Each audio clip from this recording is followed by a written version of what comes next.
Welcome to the Low Countries Radio, a collaboration between Republic of Amsterdam Radio and the Low Countries website, celebrating Flemish and Dutch history and culture and its impact on the world today.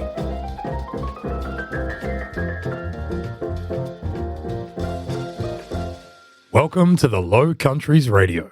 My name is Joe Wegasani. There are few landscapes as immediately identifiable as those of the Low Countries. Calling it a landscape is problematic, however, as it could just as easily be called a waterscape. The meandering rivers, the green blocks of soggy land separated by canals and ditches and a row of dunes down the coast all lend to an overwhelming understanding of why one of the modern nations that make up the region is called the Netherlands. They most certainly are low. The name Flanders derives from a very old German word, Flaum, meaning flood, floodlands. The Low Countries are comprised of a huge wetland, a vast river delta known as the Rhine-Meuse-Scheldt Delta, a place where land and water meet and interact. As such, the societies which developed here have often reflected their engagement with the rivers which flow from faraway mountains and the seas which consistently pummel the coastline with an ancient ferocity. Living on these waterlogged lands has presented them with opportunities for trade, urbanisation, agriculture, and much more, but it has also meant living under the constant threat of devastating and deadly floods. These events have been scarred into the psyche of the societies in the region, and their impacts resonate through to the present day, like a kind of collective multi-generational trauma. There is a concept in popular psychology that in processing trauma or grief, one goes through 5 stages: denial, anger, bargaining, depression, and acceptance. Although this idea is oversimplified and doesn't take into account the wide-ranging emotional experiences that individual humans go through, we still think it provides a pretty useful framework through which to look at how collectively and over a span of time the peoples inhabiting the Low Countries have dealt with the cultural and social trauma of repetitive flood disasters that have drowned entire towns, swept away large tracts of land, and taken hundreds of thousands of lives. In this episode of the Low Countries Radio, we are going to go through these 5 stages: denial, anger, bargaining, depression, and acceptance, and take a look at how they can be applied to the relationship between humans and water in this part of the world. And to help us flow down this river, let's once again welcome Julian Smith to the microphone. Thanks, Joe. So, the first stage of the process is denial. How have people in the Low Countries denied that they have a problem with water? Well, before we get into that, we need to understand the geographic conditions in which these societies began developing. Around 200,000 years ago, most of northwestern Europe, including the North Sea, was covered in thick ice. Powerful glaciers pushed eastwards, creating the hills and valleys which today straddle the border between Germany and the Netherlands. When the climate warmed, those valleys then hosted rivers, which started in the Swiss mountains and fed out into the North Sea. Around 8,500 years ago, melting ice had caused the sea level to rise enough so that Great Britain became separated from the continent. What is now the Netherlands and Belgium transformed into a coastal region, with sand dunes running north-south along the western edge.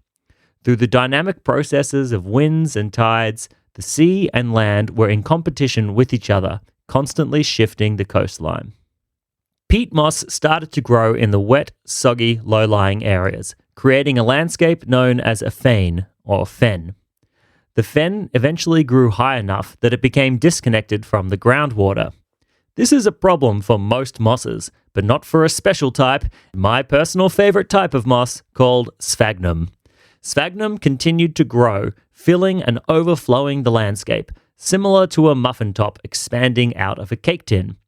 By the first millennium BCE, as various groups of people began to colonize these coastal regions, it was upon this undulating, rolling, spongy sphagnum which they settled.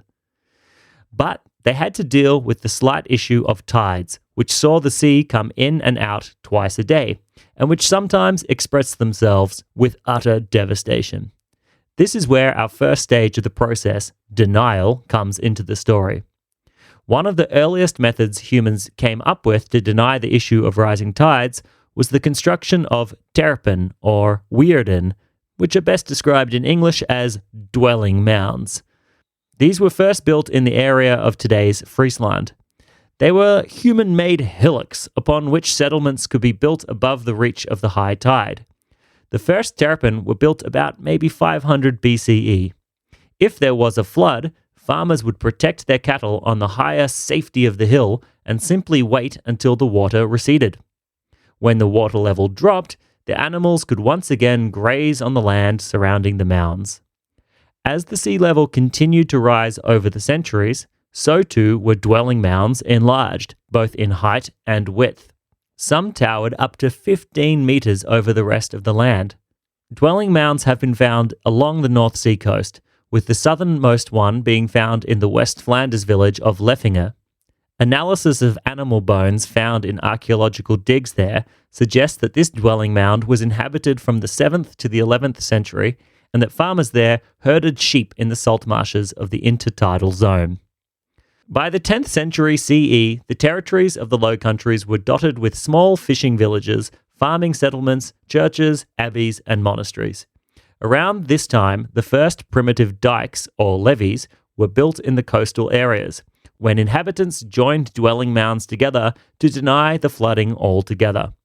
The sediment deposits from the inundations meant that these were extremely fertile lands, which is why people bothered to live here at all. In order to utilize the land, however, these settlers needed to drain the swamp. Up until the 12th century, Flanders was protected by a series of ancient dunes. The urbanisation that took place from the second half of that century involved the construction of harbours, forts, towns, and churches on the dunes. All of these projects dug into the land, weakening the dunes. As Beatrice Augustijn put it in a 1995 essay in the Historische Geographische Tijdschrift, quote, "In the beginning of the 14th century, sea walls had to be built in some locations to take over the protective function of the dunes. Furthermore, violent northwesterly storms got a grip on the dune landscape and precipitated the irreversible degradation of the dune landscape until, by the late 14th/early 15th century, little more was left but the small, unstable drift sand dunes which we still know today." End quote. Augustijn's analysis leaves one in little doubt that it was human activity that caused the erosion of the dunes. Elsewhere in the Low Countries, under initiatives by powerful bishops, monasteries, counts, dukes, and landholders, pioneering peasants would be allocated a block of land along a river or creek and be given the right to reclaim the area behind it out to a certain distance. They would wade over the spongy surface, bouncing around and cutting out large blocks of peat, which is partially decayed sodden sphagnum. This would create long parallel ditches which ran at 90 degrees down to the river. By puncturing this sponge, water from the bog would then drain out of it and into those ditches, now coursing towards the river and onto the sea. The landscape they created by doing this was one of long, skinny strips of land called akkers, each belonging to a different family, all of them the same length, as defined by the administration, with water at either side of them. Akkers neatly parcel up the countryside, even to this day.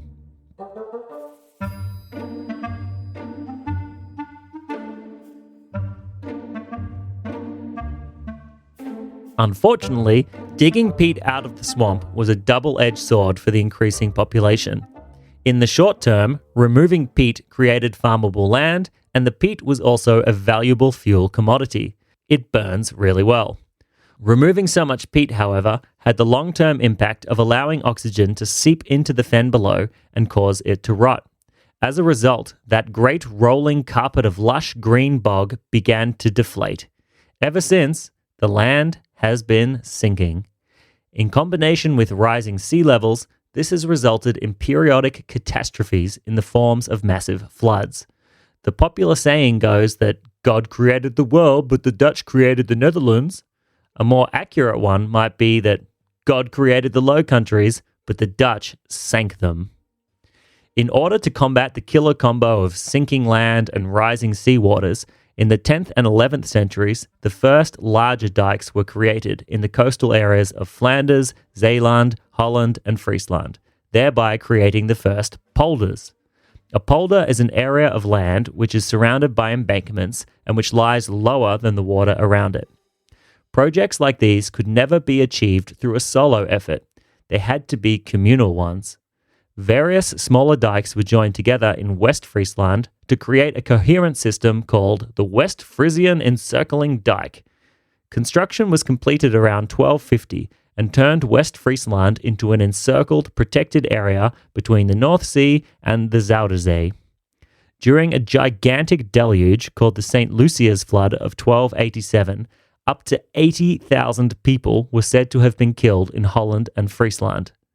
Even accounting for this to be a huge exaggeration, there is no doubt that this must have been a traumatic event to live through. Everyone who survived in the affected areas would have known someone who had died. During this event, the people of West Friesland were mostly spared. They had, after all, built this encircling dike and denied the worst of the water. For now. The scale of these works required regional cooperation, and out of this need, the first regional public bodies were created, known as waterschappen or hoogheemraden in the north, or wateringen or polderen in the south. These bodies managed the construction and maintenance of water management systems such as dikes, dams, and ditches. At the head of these hydro hierarchies was a dijkgraaf or a dike reeve. There was also a college of judges for judicial dike-related matters, such as handing out fines for lack of dike maintenance, as well as an administrative body that established who would play which role in all of the necessary work. Landowners were primarily responsible for dikes around their property, and the responsibility for commons was shared accordingly. The dike reeve would visit landowners 3 times a year, once in spring to see what repairs needed to be made, once in summer to see whether those repairs had been done and to levy fines if they hadn't, and once in autumn to see what repairs had to be made before winter, when most storm surges happen. If the landowners could not afford repairs, the dike reeve would often loan them the money at high interest, making it a pretty profitable public service to be in. Despite all of this cooperation and the short-term solutions, living in the Low Countries in the pre-industrial age was perilous in the long term, and there were regular flooding catastrophes. The dikes and embankments that protected the coast lined the channels through which water flowed from rivers into the sea. When, during a large storm, water was pushed from the sea back up those channels, those dikes would necessarily stop the water from doing what it wanted to do, which was to spread out evenly over the supratidal zone, the bits of land which would be flooded during storm surges. You know, floodlands, Flanders. Instead, the constrained volume of those narrow channels hemmed in by dikes meant that water would be forced into them, rising to even higher levels than they otherwise would, and thus increasing the pressure that those dikes were required to withstand. On the occasions that they failed to withstand this increased load and breached, water would catastrophically flood into those sinking lands behind them, which had previously seemed safe. Those who had been living in denial were thus reminded that the dangers of water were an ever-present and still huge problem that their form of denial, walls, only made worse over time.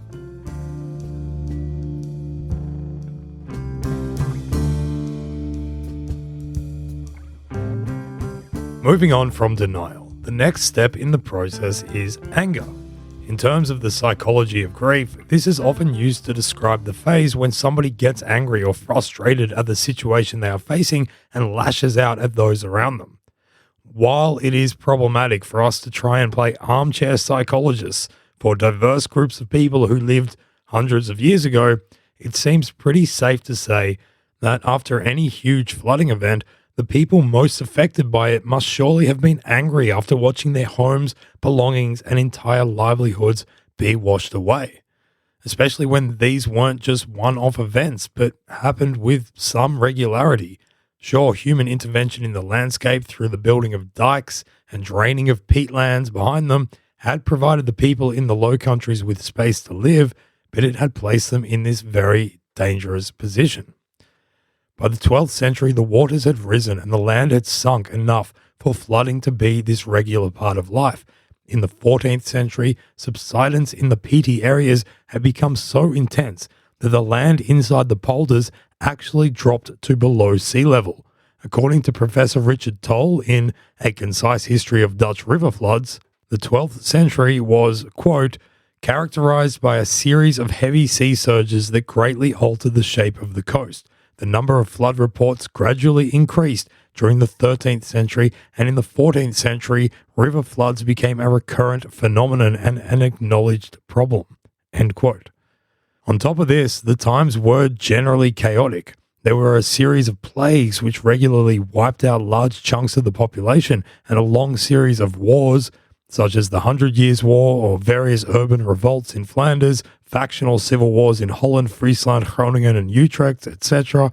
All of this meant that maintenance of those early rudimentarily constructed dikes wasn't necessarily priority number one, and as such, they were prone to bursting. So, in the 14th and 15th centuries, the most vulnerable coastal provinces, being Flanders, Zeeland, Holland and Friesland, experienced a series of catastrophic flooding disasters. During this time period, the societies we are talking about were hegemonically Catholic. As such, the events were usually named after the feast day of whichever saint was being celebrated around the time that the disaster struck. It is for this reason that if you look up a list of floods in the Low Countries, it will feel like you're leafing through a who's who catalogue of saints. There's the St. Stephen's flood of 838, St. Michael's flood of 1014, St. Juliana's flood of 1164, St. Marcellus's flood of 1219, St. Lucia's flood of 1287, St. Marcellus's flood again in 1362, also known way more creatively as the Great Drowning of Men. There were the St. Elizabeth's floods of 1404, 1421 and 1424. The list really does go on and on. As Tim Soens, professor of ecological history at the University of Antwerp, wrote of this in his 2009 article Van de Graafjansdijk tot de Grote Polderboer, quote, as a memory strategy, the designation of all these disasters by a saint's name is significant. The disasters are thus referred to as superhuman phenomena, the cause of which only God knows, end quote. This persistent recurrent flooding was therefore widely seen as an act of God, a God who could sometimes be very vengeful. Flood disasters were often interpreted as being a punishment from God, brought down upon sinful people. An example of this arose out of one of the most famous flooding events, not just in the Low Countries, but across the entire North Sea region. The All Saints flood of 1570. Indeed, this flood was so dramatic they couldn't pick just one saint. They just said, all of them. On the evening of the 1st into the 2nd of November 1570, a huge storm battered the North Sea, creating a surge of water which wreaked havoc along the coast from Flanders all the way north to Norway. An entire island named Vulpen was washed away in Zeelandic Flanders. Dikes broke and the inflowing waters flooded huge areas of Friesland, Groningen and Holland, with the death toll estimated to be around 25,000 people. But probably the most infamous casualty of this flood was an area in Flanders along the western Scheldt called Seftinge, where a castle and 4 villages were completely buried under mud and sludge. A myth arose in the 16th century about the destruction of Seftinge, which we will now tell in a truncated, translated version. Quote, the land along the Scheldt River was beautiful and fertile, with many lovely villages, the most important of which was Seftinge, with a castle and 2 churches. But the increasing wealth perverted the inhabitants and corrupted them with vanity and pride. The thresholds of their homes and even the shoes of their horses were made from gold. After they used sticks and dogs to chase away poor people, God sought vengeance. There were wondrous omens and admonitions about pending punishment, but their malice had made them deaf and blind. On All Saints' Day 1570 came an impetuous inundation which flooded into the rich polders. And so was Seftinger swallowed by the sea, with all her houses and inhabitants. Only the towers remained above the sea until they too sank into the water. Sometimes one can hear the bells still tolling as a warning to us all. End quote. Today, the area remains a waterlogged nature reserve known as the Drowned Lands of Seftinger.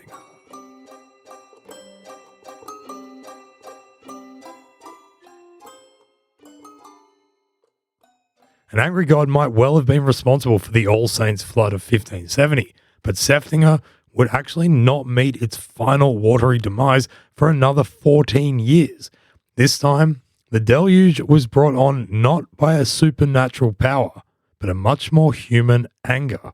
It was deliberately inundated in an act of war. Over time, the inhabitants of the Low Countries realized that the destructive power of water could sometimes be used to their advantage. Just as dikes had been raised to protect themselves, so too could they be pierced, so that violent disaster could be deliberately brought upon somebody else.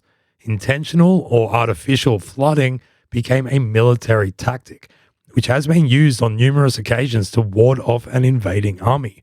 It was often used as a last resort, however, because these acts of deliberate sabotage harmed not only enemy soldiers, but also laid waste to villages and the countryside in the inundation zone. It would take years of effort to repair any damage done, and some areas would indeed never be recovered. The only thing that stops me from comparing it to a nuclear option is that it did happen more regularly than one might reckon. In fact, it was enough of an occurrence that in 1957, the director of a Waterstadt, the Noordwatering van Veurne, Jos Leper, wrote an entire book about it called Kunstmatige Inundaties in Maritime Vlaanderen. Artificial flooding in maritime Flanders, 1316 to 1945. It's a very niche topic and a pretty broad span of time, but if you read Dutch, I highly recommend inundating yourself with it.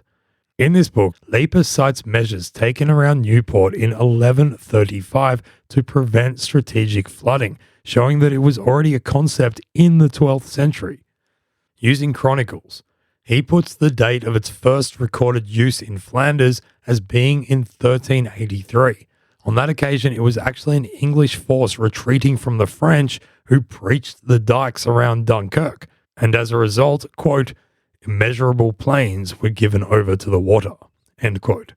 A little over 50 years after that, in 1436, another English captain, the Duke of Gloucester, was rampaging with a force in the same area, having taken and wreaked havoc on towns from Dunkirk heading north in the administrative region of Veurne, about 50 kilometers southwest of Bruges. Quote, all necessary measures were now taken to prevent the advance of the enemy army. This is how the Nieuwendamme Lock in Newport was opened, and the meadows along the Iser were flooded, end quote. Those who made the decision to flood the land would have been well aware of how devastating such an action was. Water was also used in anger during the early stages of the 80 Years' War, which became the Dutch War of Independence, taking place roughly from 1568 to 1648. In the late 16th century, the rebelling Dutch provinces were still in an existential crisis against the Spanish Empire. During the Spanish sieges of both Alkmaar in 1573 and Leiden in 1574, William the Silent, Prince of Orange, ordered the breaching of dikes to let the water put paid to the Spanish, as well as allow rebel fleets to float in and supply the cities. During the siege of Antwerp in 1584, William's son Maurits used the same tactic, piercing dikes around the town to try to flush out the Spanish army. It was this action which proved to be the final nail in the coffin for the drowned lands of Seftinger, sending them forever to a watery grave. Despite using the water in anger on this occasion, the Spanish were better prepared. Despite this inundation, the Spanish were able to capture Antwerp in 1585, and that whole area became the front line in the war. In his essay, Flooding in River Mouths, Human-Caused or Natural Events, Dutch geographer Adrian de Kraker wrote of these inundations, quote, The impact of these flooding events on the landscape were without precedent because even secondary dikes in the second line, were also affected, finally flooding about 2/3 of the late medieval landscape. The flooded zone also isolated the area from its historical hinterland, from which money usually came and decisions were made for repairs. From the rebel side, all possible money for repairs went to the military and was not spent on newly conquered areas of which control remained uncertain. As the area became a frontier between the two warring parties, there was no rush to carry out fast repairs. Besides, nobody could survive in the flooded area. In fact, the vast flooded land which separated the warring parties was gradually considered to be a rather practical solution to avoid any kind of hostile engagement in the field. End quote. Shortly after this, forts were built on either side of the flooded area by both sides, developing into the so-called States Spanish line.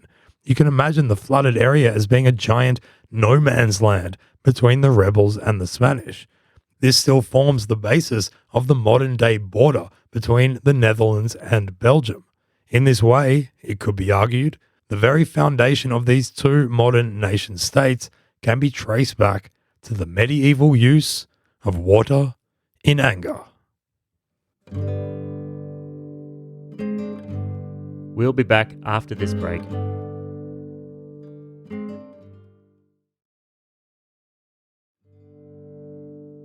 The next phase in the process is bargaining. In a psychological sense, this is the idea that people negotiate with themselves or with some kind of higher power about the way they might change their behavior in order to get a better outcome. This could be ruminating about the past or about the present. If only I had done that, things would have been different. Or, if I just do this, everything is going to be okay.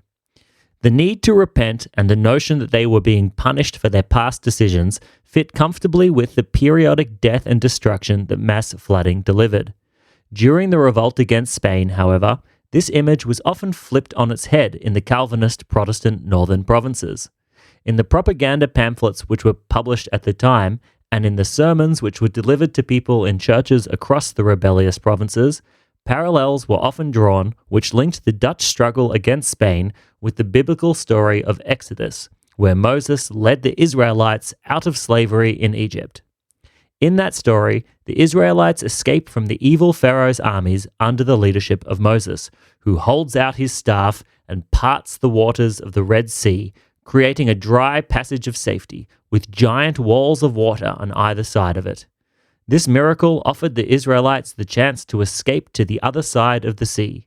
Once they reached safety, Moses dropped his staff, the water returned, and Pharaoh and the Egyptian armies were washed away and drowned. The Israelites, God's chosen people, were saved, and thus free to make a nation for themselves.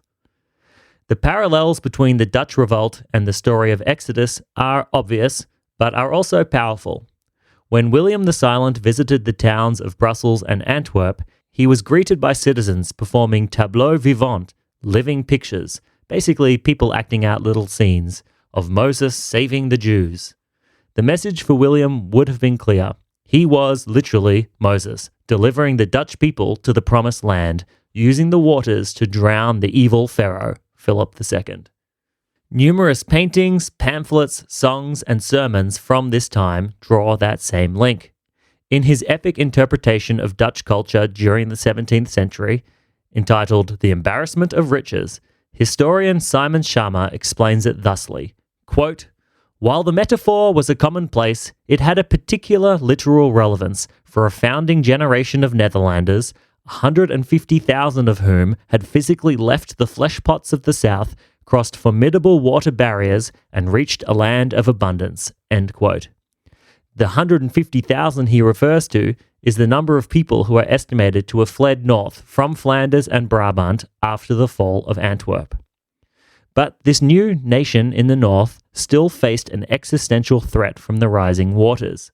As the land sunk due to peat farming, lakes began to form, and soon enough the landscape of the Netherlands resembled a Swiss cheese.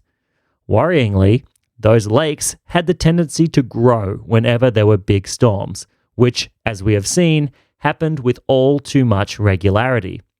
Between Amsterdam and Haarlem, there were 3 such lakes: the Leidse Meer, the Oude Haarlemmermeer, and the Speringmeer. Throughout the 1400s, large storms saw the waters on those lakes whipped up, waves pounding their banks and sucking away the peat around them. Villages on their edges, such as Vennep and Nieuwerkerk, were washed away, and in 1508, the lakes merged together into one giant lake known as the Haarlemmermeer. This lake was given the nickname from people who lived around it, Waterwolf. You don't need to have studied Dutch to be able to guess that that literally translates as water wolf. The water wolf became a zoomorphic representation of the menace formed by growing lakes and the sea, eating away at the low-lying lands. Luckily for the Dutch, however, an invention was made at the beginning of the 15th century which would help them fight the water wolf. It was the polder windmill. A polder windmill is a windmill which uses wind power to drain water away from low-lying areas using a scheprad, which translates into English as a paddle wheel. Imagine a giant wheel with lots of paddles attached to it, which gets pushed by the wind in such a way that it forces the water up but doesn't let it go back down. The first polder windmill was apparently demonstrated in 1408 by 2 men from Alkmaar named Floris van Alkemade and Jan Grietenzoon, and attracted the attention of the Heemraad of Delft, who sent representatives north to see it in action. This invention would prove to be pivotal in the fight against water. From thenceforth, it would be possible to use wind power to take land back from the water on a much larger scale than had ever been done in the past. Remember back to the idea behind bargaining? If I just do this, everything will be okay. If we just drain these lakes, we'll be all right.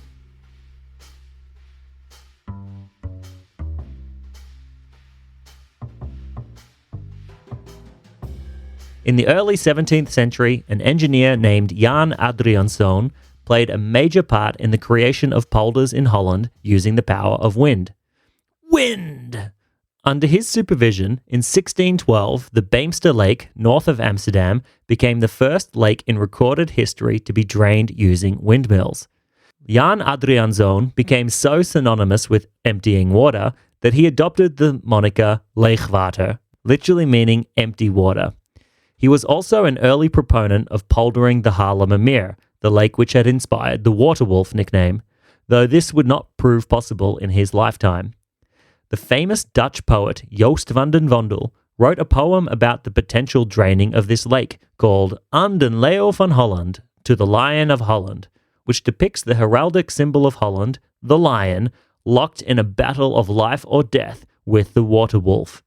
In his essay, The Dogs of War and the Water Wolf in Holland, Environside, during the late 16th century Dutch Revolt, Professor of History at Princeton University, Emmanuel Krijker, translates the poem as follows, quote, "Chasing foreign enemies, waving your tail courageously at sea, is futile if your lungs are consumed, perishing from inside out, and with a weak heart you sigh and cough terribly and vomit in large pieces, waves of rotting organ from the throat.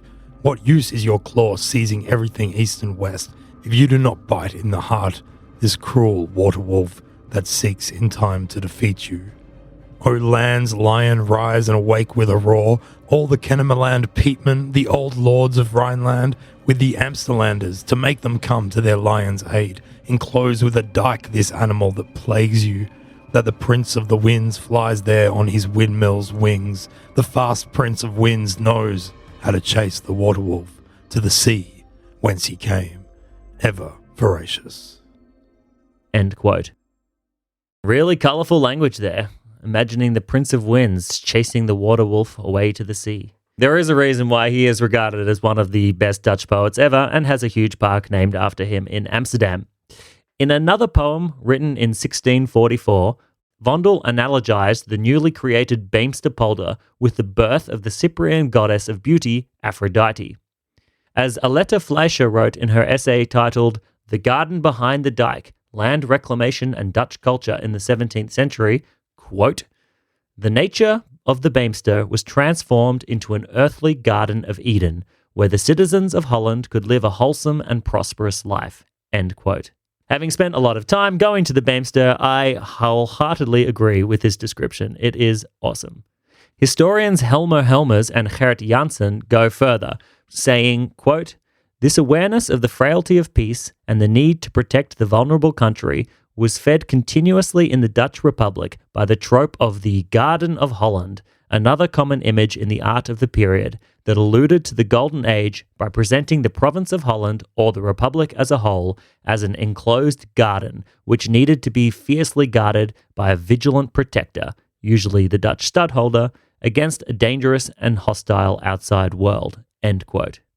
Via their relationship with God and promises to be virtuous Christians, through their negotiations between land and water and the creation of dikes, polders, and windmills, in this stage of their relationship with water, the people of the northern Low Countries saw themselves as having successfully bargained for a divinely ordained paradise.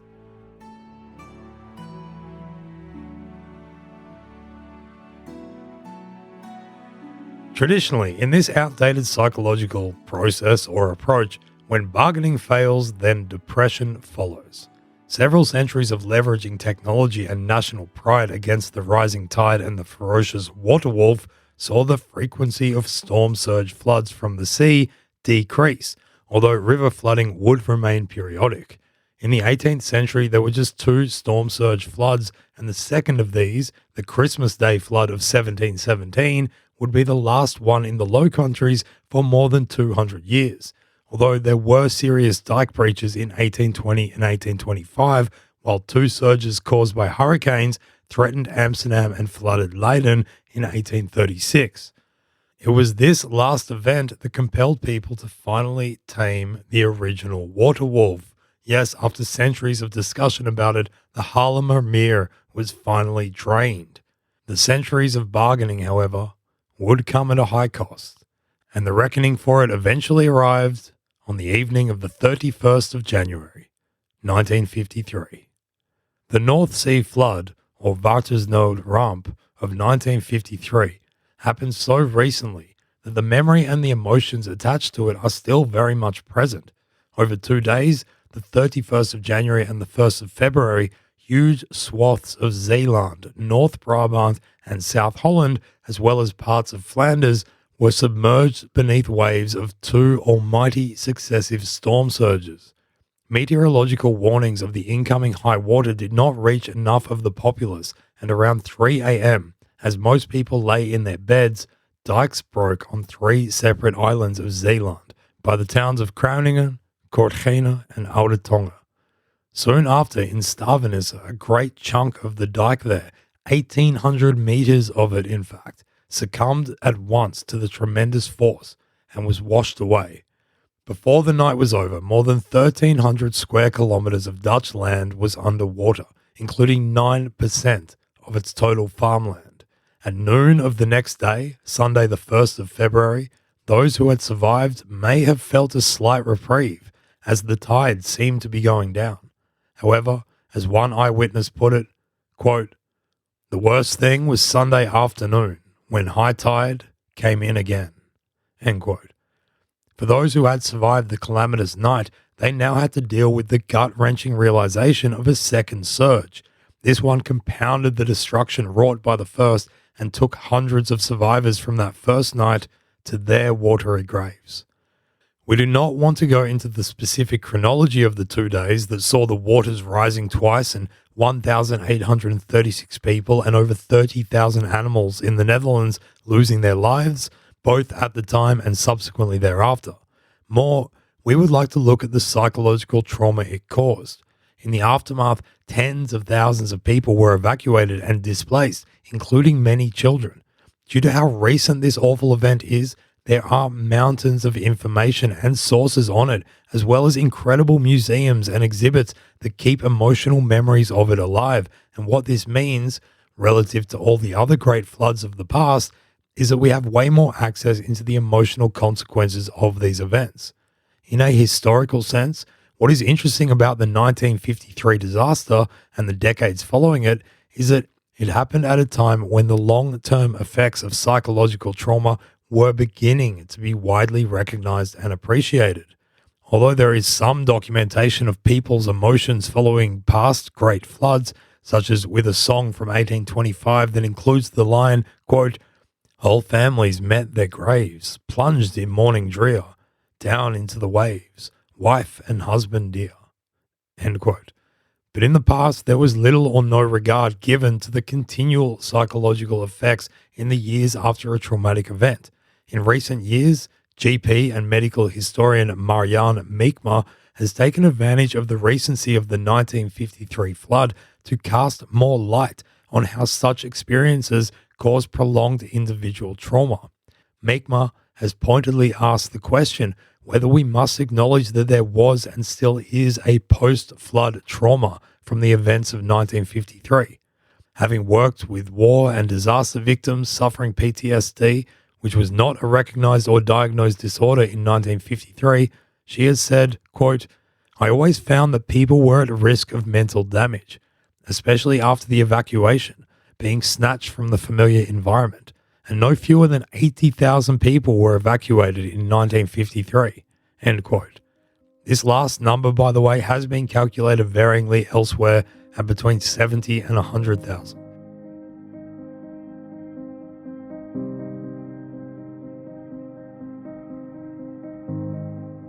In 1953, there was simply not the social, medical, academic, or cultural understanding for this kind of trauma to be processed properly, and many victims experienced prolonged effects amidst a so-called Zwijgcultuur, or culture of silence, thereafter. Meekma tells us that, quote, "In the 50s, there was one psychiatrist in Zeeland. The actual complaints were barely mentioned. In Staffenisse, it was spoken of as a storm neurosis," end quote. This latter term, storm neurosis, was actually first used publicly in 1974 when a Staffenisse doctor employed it to describe the many ongoing conditions of those who had suffered the emergency. It was only in the 1990s, though, that the general culture had developed enough for stories to start emerging into a safer space. For many people who had been children during the disaster, they had long held their experiences and ongoing trauma close to their chests.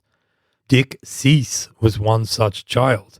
As a 6-year-old, he and his family had survived the first flood on the Saturday evening, but when the second surge occurred on Sunday, he watched 7 of his family members, including both parents and a sister, be swept away to their demise.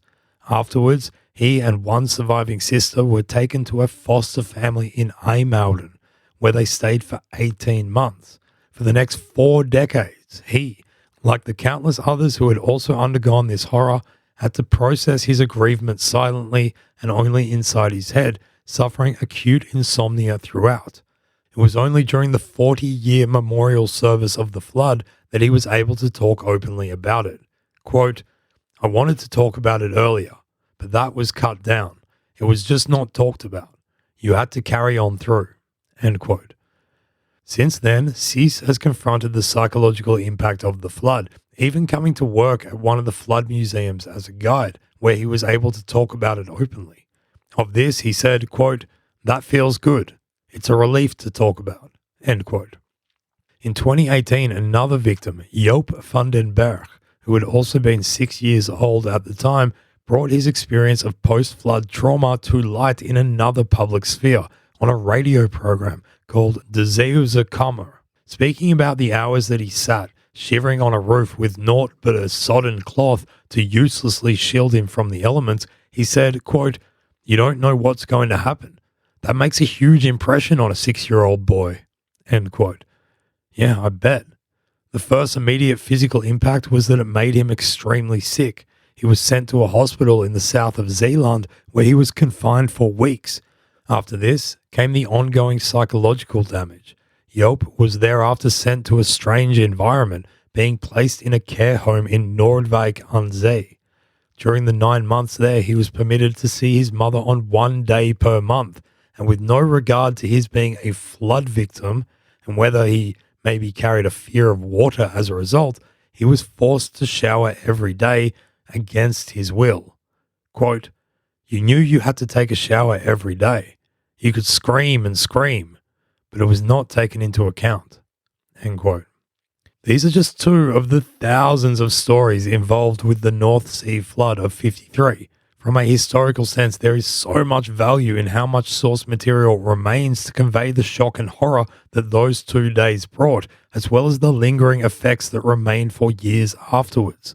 The 1953 flood gives us not only video and recordings of eyewitnesses, but the decades since have also seen a huge growth in the study and understanding of human psychology.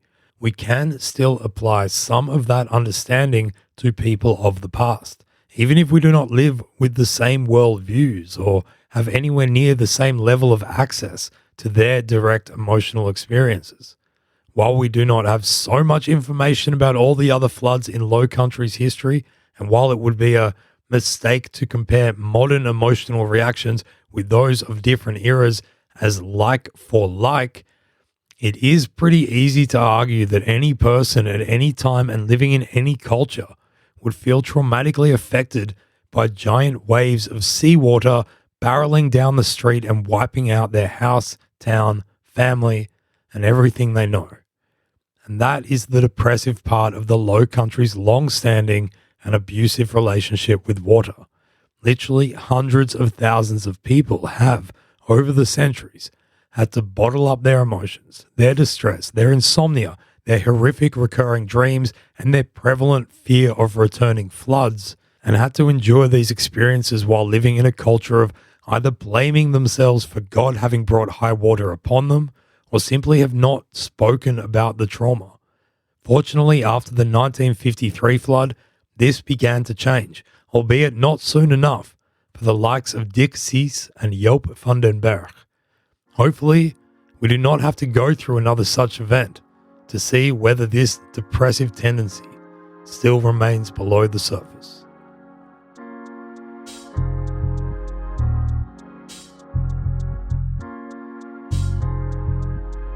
So, having gone through denial, anger, bargaining, and depression, the final step in the process is acceptance.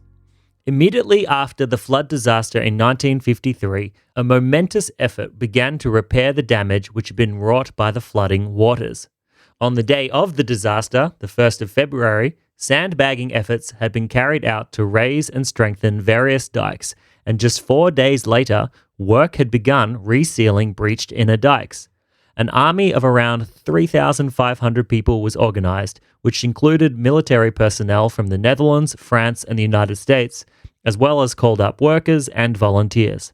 These people began working huge shifts to repair the damage as quickly as possible.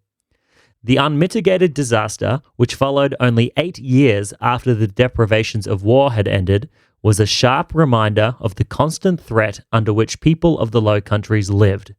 It was an important moment for the moulding of a modern national identity, and this was driven by the monarch, Queen Juliana, when she visited the area and met with the victims, becoming a symbol of national solidarity in the wake of the disaster. In a speech given by Juliana on the 8th of February, she said, quote, "The breach of the dikes evoked a springtide of compassion for each other. The unity of wartime was ready again. This part of our people has risen above all divisions and compromises of society. We all feel the prosperity of working together again in the pursuit of one great cause, and in our enthusiasm we work on, not minding whether we grow weary of charity, not minding what we deny ourselves. If soon the heaviest blow is absorbed, and normal life will again demand a large part of our attention, then I hope that with tough perseverance we accomplish the recovery and reconstruction in the same spirit, with our solidarity in the eye and visible to everyone. God calls to our resilience and to our trust in Him. This suffering leads to only one outcome, both for the dead and for the living, and that is to the mercy of God and where it works in man. Wherever there is suffering, blessing is near." End quote. This call from the monarch for widespread compassion and help from the entire nation was echoed throughout the media. Every Saturday night for the next 2 months, a radio program was broadcast to raise money for disaster relief. A song was sung which had the lines "Beurzen open, dijken dicht," meaning something along the lines of "Wallets open, dikes closed." Het leeft in alle oorden van Dokkum tot Maastricht, van hier tot Winterlopen, beurzen open en dijken dicht.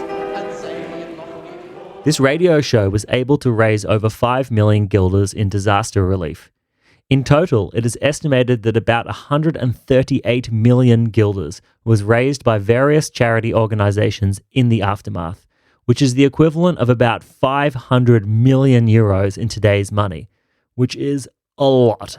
In November 1953, the final hole was closed in the dikes of Zeeland.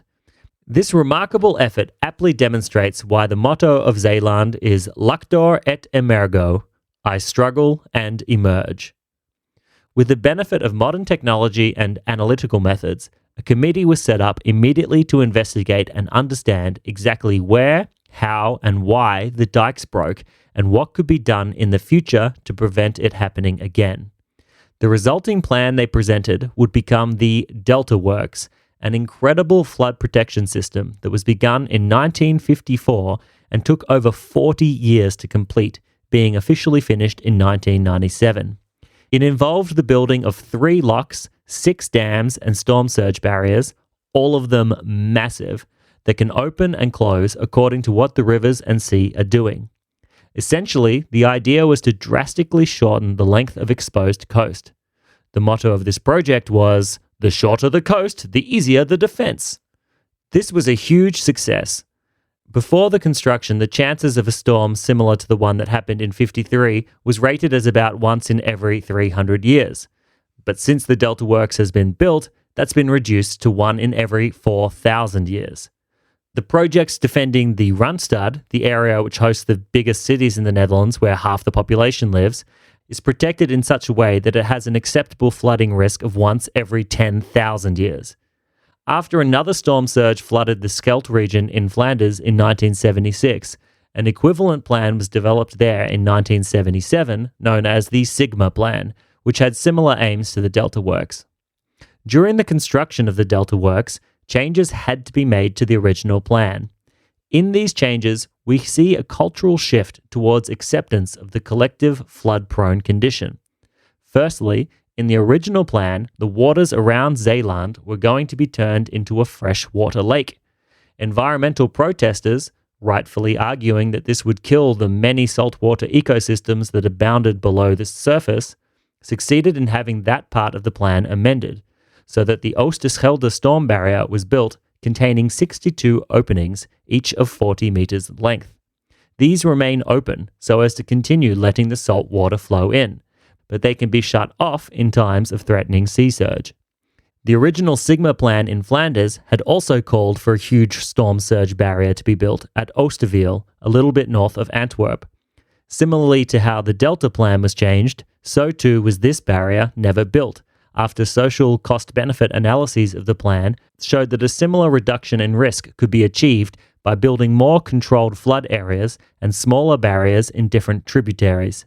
As a result, rather than destroying ecosystems, once it has been finally completed, the Sigma plan will have created over 14,000 hectares of new habitats in tidal wetland areas in the river mouths where freshwater and saltwater intermingle. Today, these areas have animals like beavers and otters, which wouldn't have been found there otherwise.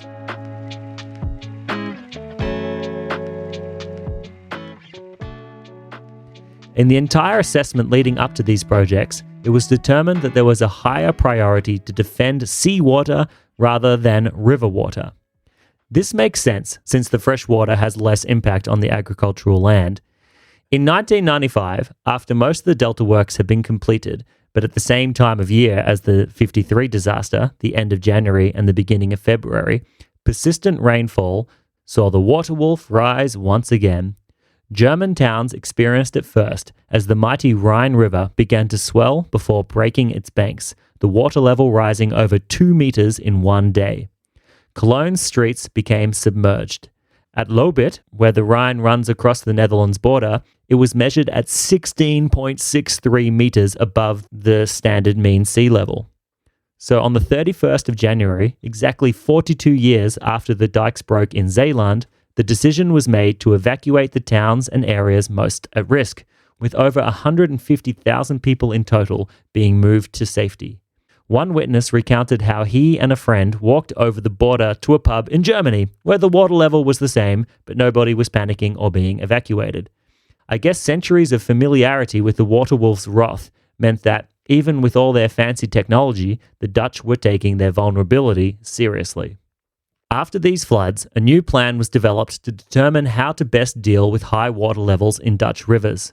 The resulting policy, known as Room for the River, is a combination of projects in 30 different locations, and it takes into account lessons learned throughout the long history of water management in the region. Rather than fight the water, this plan seems to invite the water. Instead of just building dikes higher and stronger, room was made in the floodplains along the rivers for the water to flow into during periods of high water volume. 8 measures were developed which would achieve this aim.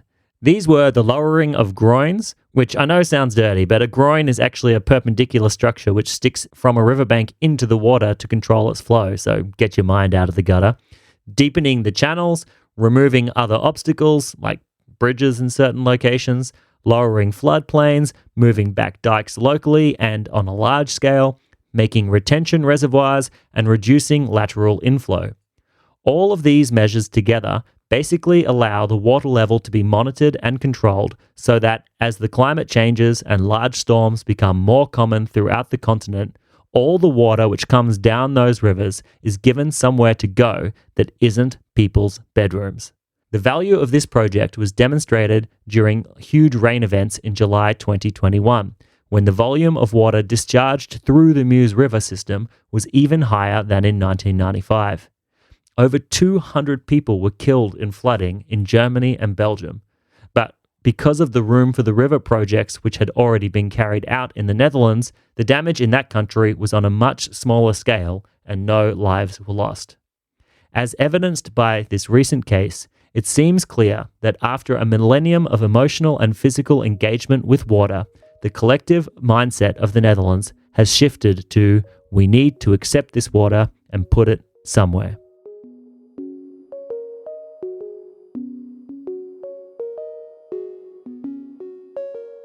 Throughout this episode, we have been processing the trauma of large-scale flood events which have impacted the Low Countries throughout history. We looked at their early denial of the high tide in the forms of dikes and dwelling mounds, their angry use of their low-lying condition, turning the tides against their enemies, their bargaining against being flooded, promising themselves and God that their good behaviour would be their moral dike, all the while carrying out negotiations between land and water as they moved from stopping the water wolf to taking land back from it.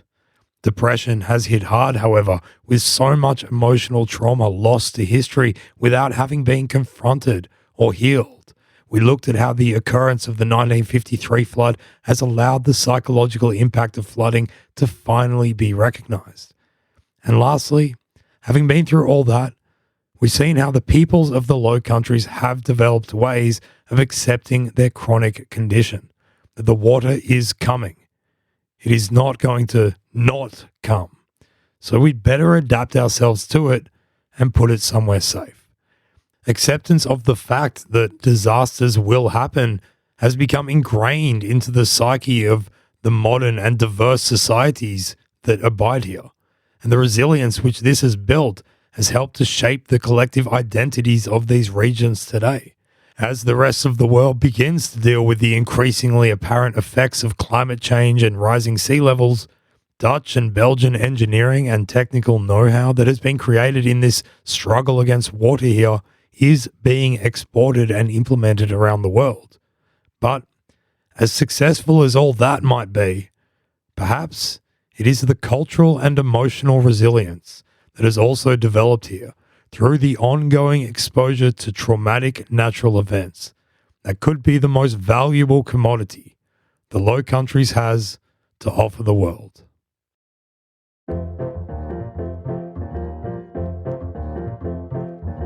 Do you want to know more about Flemish and Dutch history and culture? Visit www.the-low-countries.com. This podcast is made by Republic of Amsterdam Radio.